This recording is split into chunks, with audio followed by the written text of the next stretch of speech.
Nagsimula sa simple na pasulyap-sulyap, nagpapapansin sa'yo. Umabot sa palitan ng mga mensahe, kilig na kilig ako.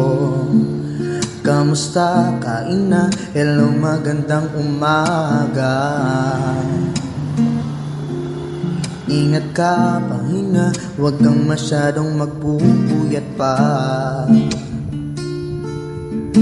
Naramdaman ang puso na dahan-dahan akong nahuhulog sa'yo. Sa kada araw natin na pag-uusap, meron nang namumuo. Ngunit di ko na alam kung anong patutunguhan. Ang hiling ko lang naman na itong naramdaman.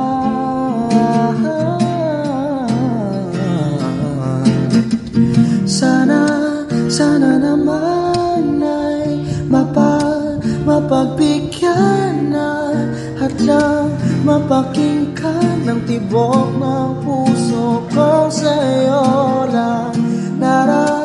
Naramdaman ng tunay na kaligayahan. Sana naman mapag